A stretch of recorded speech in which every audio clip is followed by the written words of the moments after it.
Capítulo 8. La nueva imagen del mundo. Si se quiere medir la amplitud de la revolución intelectual realizada por los milesios, el análisis debe fundarse esencialmente en la obra de Anaximandro. La doxografía nos da de ella una visión más completa, o menos sumaria, que de las teorías de Tales y de Anaxímenes. Además y sobre todo, Anaximandro no solamente introduce en su vocabulario un término de la importancia de arjé, al preferir la redacción en prosa, consuma la ruptura en el estilo poético de las teogonías e inaugura un nuevo género literario propio de la historia, perifiseos. En él, finalmente, donde se encuentra expresado con mayor rigor el nuevo esquema cosmológico que caracteriza profunda y duraderamente la concepción griega del universo. El esquema continúa siendo genético. Como la fisis, como la génesis, la arqué conserva su valor temporal, el origen, el comienzo. Los físicos investigan de dónde y por qué camino ha llegado a ser el mundo. Pero esta reconstrucción genética explica la formación de un orden que se encuentra ya proyectado en un cuadro especial. En esto es preciso poner de relieve una cuestión importante. La deuda de los milesios para con la astronomía babilónica es indiscutible. Ha tomado de ella las observaciones y los métodos que, según la leyenda, habría permitido a Tales predecir un eclipse. Le deben también instrumentos como el gnomón, que Anaximandro habría llevado a Esparta. La reanudación de los contactos con Oriente resulta también esta vez de una importancia decisiva para el nacimiento de una ciencia griega, en la que las preocupaciones de orden astronómico han desempeñado al principio un papel muy importante. Y sin embargo, por su aspecto geométrico, no ya aritmético, por su carácter profano, libre de toda religión astral, la astronomía griega se sitúa desde el primer momento en otro plano que la ciencia babilónica en la cual se inspira. Los jonios ubican el espacio, el orden del cosmos. Presentan la organización del universo, las posiciones, las distancias, las dimensiones y los movimientos de los astros según esquemas geométricos. Al igual que dibujan sobre una carta, sobre un pinax, el plano de la tierra entera, colocando ante los ojos de todos la figura del mundo habitado, en sus países, sus mares y sus ríos. Así también construyen modelos mecánicos del universo, como aquella esfera que Anaximandro, según algunos, habría fabricado. Haciendo ver el cosmos, este modo hacen de él, en el pleno sentido de la palabra, teoría, un espectáculo. Esta geometrización del universo físico implica un cambio total de las perspectivas cosmológicas. Consagra el advenimiento de una forma de pensamiento y de un esquema de explicación que no tiene análogos en el mito. Para poner un ejemplo, Anaximandro localiza la Tierra, inmóvil, en el centro del universo. Agrega que si ella está en reposo en ese lugar, sin necesidad de soporte alguno, es porque está a igual distancia de todos los puntos de la circunferencia celeste y no tiene razón para ir hacia arriba más que hacia abajo, ni a un lado más que al otro. Anaximandro sitúa pues el cosmos en un espacio matematizado constituido por relaciones puramente geométricas.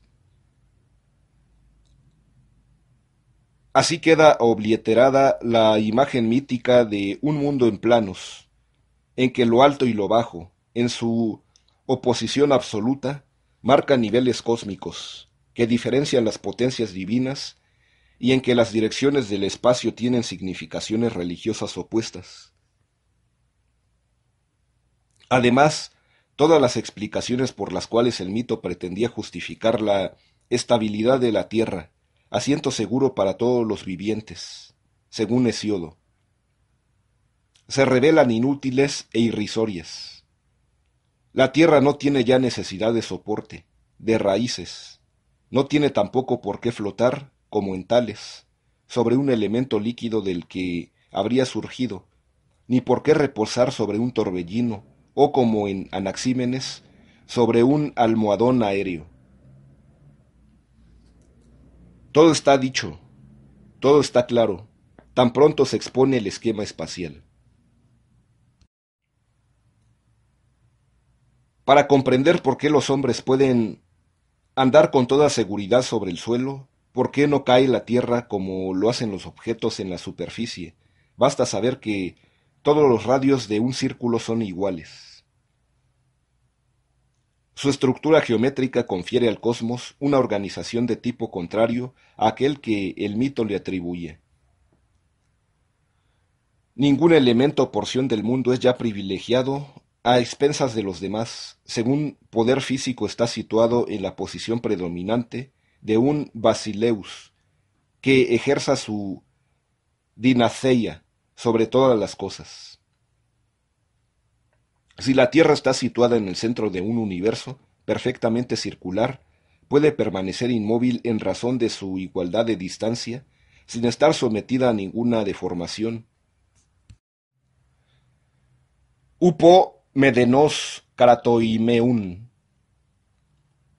Esta fórmula de Anaximandro, que hace invertir la noción de Kratos, del poder de dominación sobre otros, muestra la persistencia de un vocabulario y de conceptos políticos en el pensamiento cosmológico de los jonios.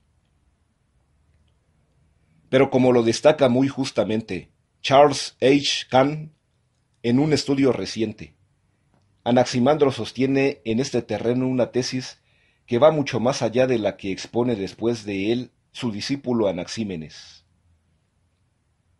Revisar Charles H. Kahn, Anaximander and the Origins of Greek Cosmology, Nueva York, 1960. Para este último, la Tierra necesita descansar en el aire que la domina, sincratei, como el alma domina el cuerpo. Para Anaximandro, por el contrario, ningún elemento singular, ninguna porción del mundo podría dominar a las demás. Es la igualdad y la simetría de los destinos, de los distintos poderes que constituyen el cosmos, lo que caracteriza el nuevo orden de la naturaleza. La supremacía pertenece exclusivamente a una ley de equilibrio y de reciprocidad constante. La monarquía ha constituido en la naturaleza lo mismo que en la ciudad, un régimen de isonomía. De ahí la negativa a atribuir al agua, como tales, al aire, como a Anaxímenes o a cualquier otro elemento particular, la dignidad de arqué. La sustancia primera, infinita, inmortal y divina, que envuelve y gobierna todas las cosas, la concibe Anaximandro como una realidad aparte, distinta de todos los elementos, que forma el origen común de todos ellos, la fuente inagotable que todos se alimentan por igual. Aristóteles nos da la razón de esto. Si uno de los elementos poseyese la infinitud que pertenece al apeiron, los demás serían destruidos por él. En efecto, los elementos se definen por su oposición recíproca. Es necesario que se encuentren siempre los unos con los otros en una relación de igualdad. Isasei ai tanantía, o como lo diría Aristóteles, en otra parte, en igualdad de poder o isotes tes dinameos.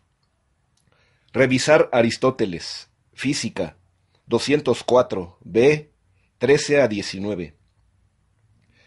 Meteorológica, 340 a 16. No hay razón para poner en duda la pertinencia del razonamiento de Aristóteles y rechazar la interpretación que propone del pensamiento de Anaximandro. Nótese que la argumentación aristotélica implica un cambio radical en las relaciones del poder y del orden. La basileia, la monarquía, que en el mito fundan el orden y lo sostenían, aparecían en la perspectiva nueva de Anaximandro como destructoras del orden. El orden no es ya jerárquico, consiste en la conservación de un equilibrio entre potencias, sin que ninguna de ellas deba obtener sobre las demás una dominación definitiva, que acarrearía la ruina del cosmos. Si el Apeiron posee el arjé y gobierna todo lo demás, es precisamente porque su reinado excluye la posibilidad para un elemento cualquiera de apoderarse de la dinaseía. El primado del Apeiron garantiza la persistencia de un orden igualitario fundado en la reciprocidad de las relaciones y que es superior a todos los elementos. Les impone una ley común. Por lo demás, este equilibrio de poderes dista mucho de ser estático.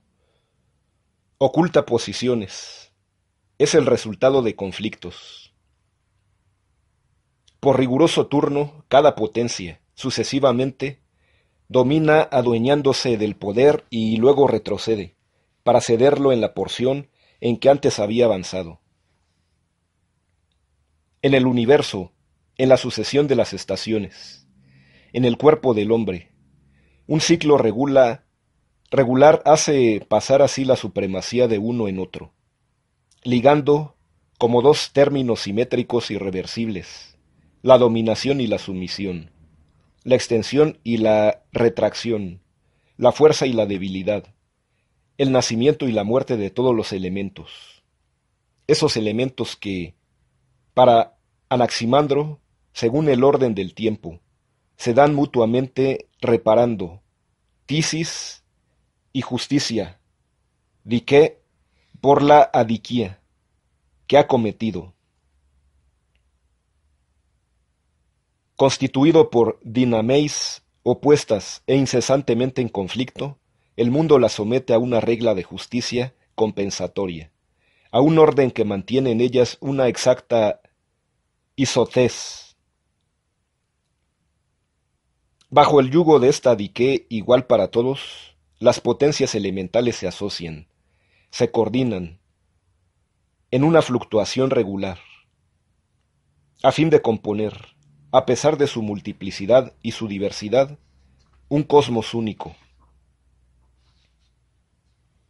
Esta nueva imagen del mundo la ha expuesto Anaximandro con suficiente rigor para que se imponga como una especie de lugar común al conjunto de los filósofos presocráticos, así como al pensamiento médico.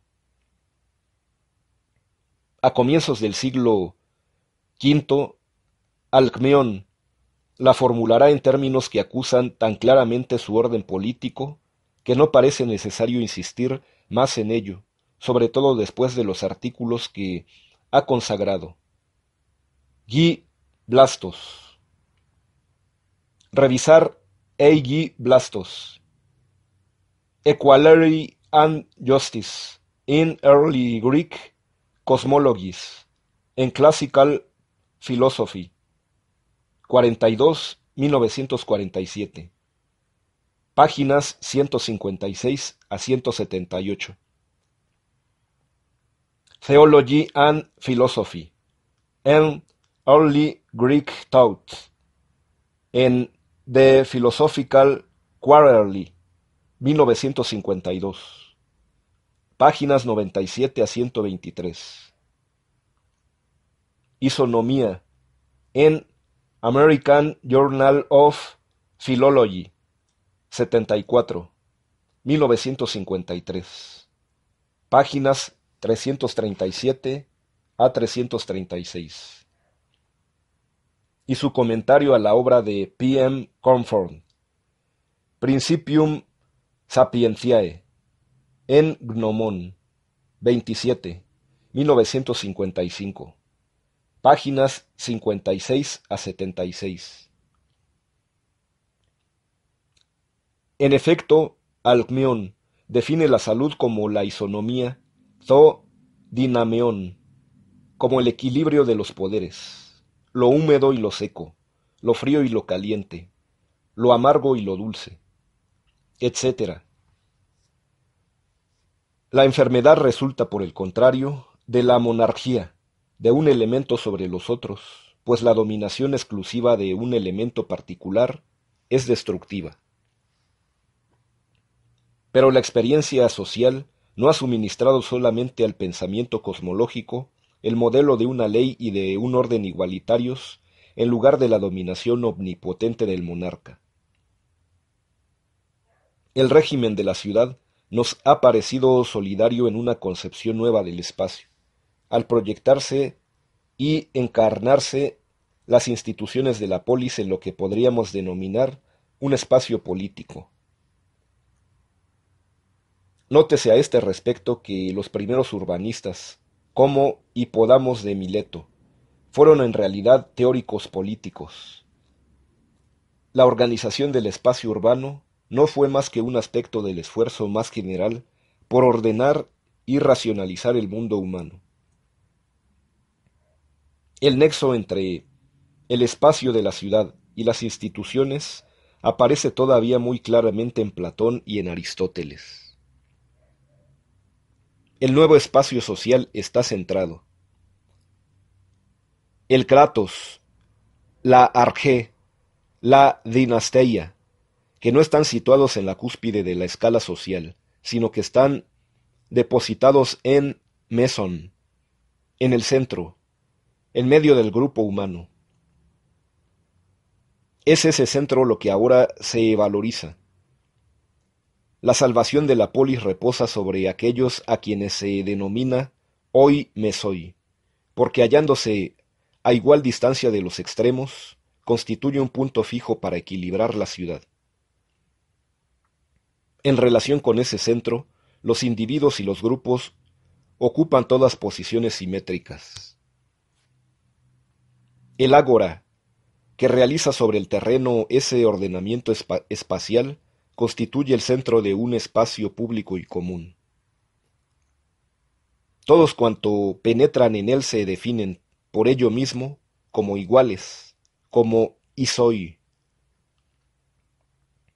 En virtud de su presencia en ese espacio político, entran los unos con los otros en relaciones de reciprocidad perfecta. La institución de la esthía koiné, de la mesa pública, es símbolo de esa comunidad política. Confróntese L. Garnett sur les symbolismes politiques en Grèce ancienne. Les foyers communs en cahiers internationaux de sociología. 11, 1951. Páginas 21 a 43. Instalada en el Pritaneo, en general en el ágora, la mesa pública, es símbolo de esas relaciones con las múltiples mesas domésticas, a igual distancia de las distintas familias que constituyen la ciudad.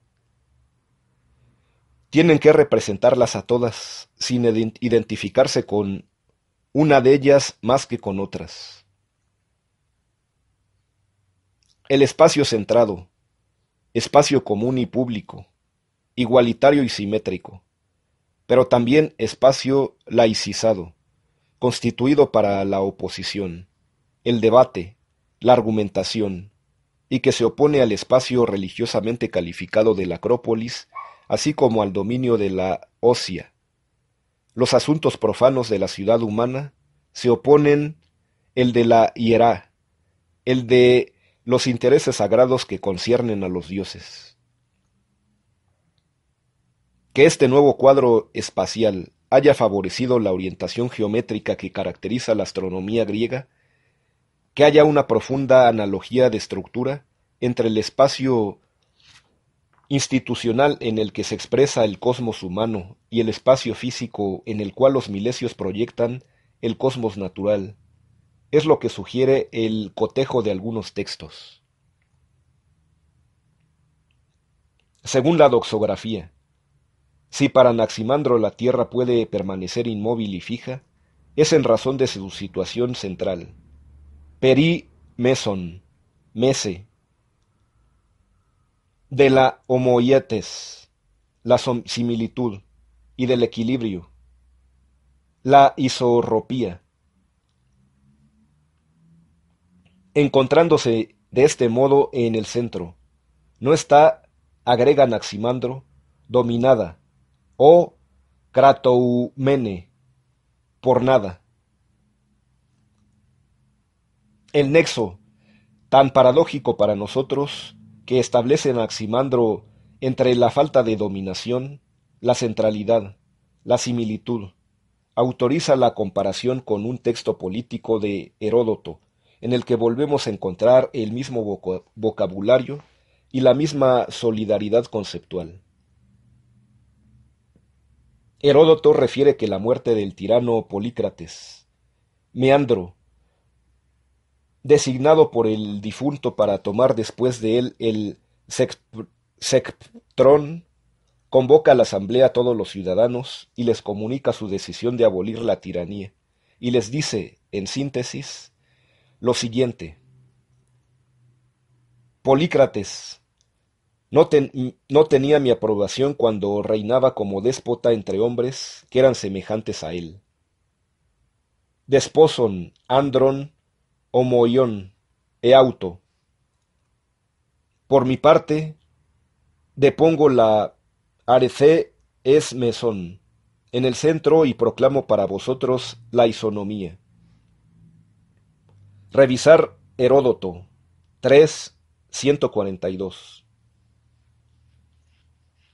El cotejo parecerá tanto más significativo cuanto que, entre los milesios mismos, la concepción de un espacio físico simétricamente organizado alrededor de un centro reproduce ciertas representaciones de orden social.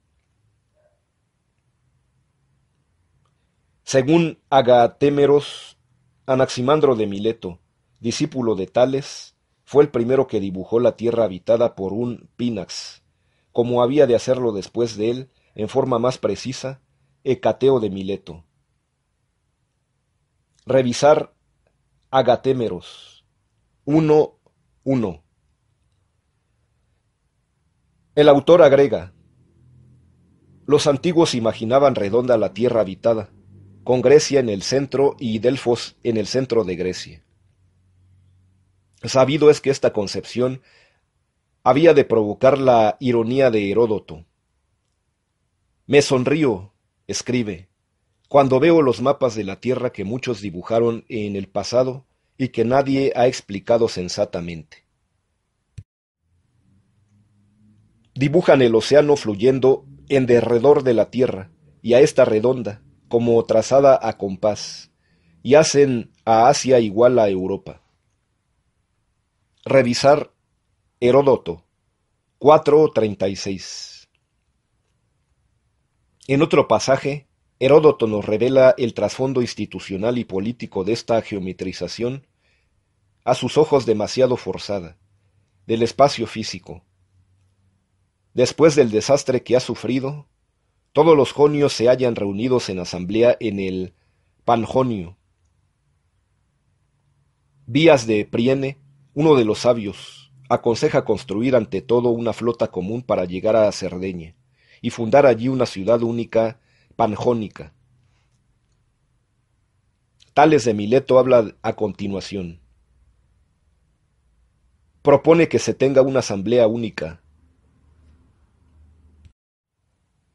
en Bouleutherion y se fije su sede en Teos, porque esta isla está en el centro de Jonia, Meson y Onies.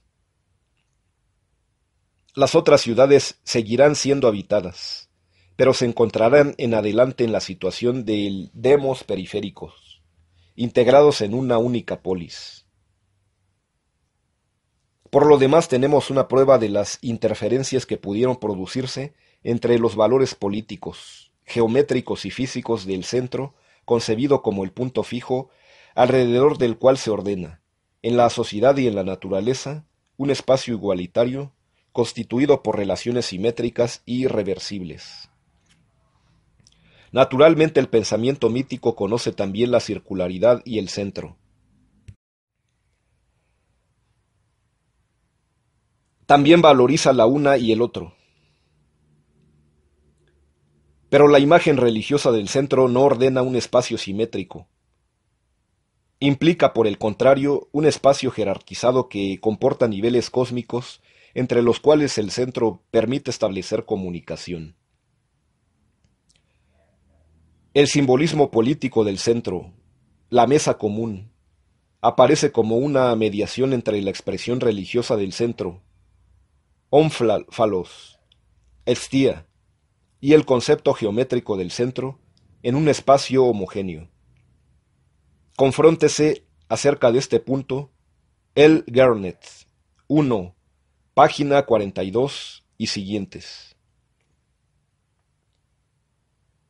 Estia, símbolo en el ágora del nuevo orden humano, podrá representarse en Filolao el fuego cósmico central, y en otros filósofos la Tierra que está inmóvil en medio del universo físico. Confróntese R. E. Seagal on the relation between early scientific thought and mysticism. Is Estia the central, far and abstract astronomical concept? En Janus, 49, 1960. Páginas 1 a 20. Platón se muestra plenamente consciente todavía en el siglo IV de estas correspondencias entre la estructura del cosmos natural y la organización del cosmos social.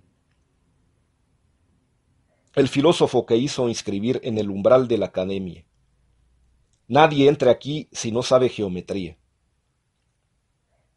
Da testimonio de los vínculos que un mismo origen y una orientación común han establecido y conservado durante mucho tiempo entre los griegos, entre pensamiento geométrico y pensamiento político. Fustigando en el Gorgias, en la persona de Calicles y por boca de Sócrates, a todos aquellos que rehúsan estudiar la geometría, Platón asocia estrechamente el conocimiento de la isóstes, de la igualdad geométrica, fundamento del cosmos físico, a las virtudes políticas sobre las cuales reposa el nuevo orden de la ciudad, la dikaiosín y la sofrosín.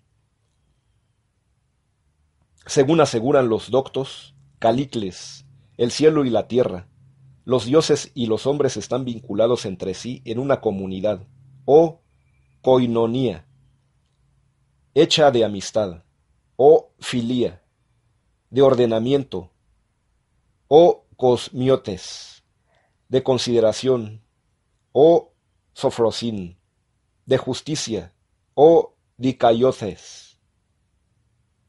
Pero tú no haces caso de ello, y aunque lo sabes todo, olvidas que la igualdad geométrica, o geométrique isotes, es omnipotente entre los dioses y entre los hombres. Por eso desdeñas la geometría. Revisar Platón, Gorgias, 580a.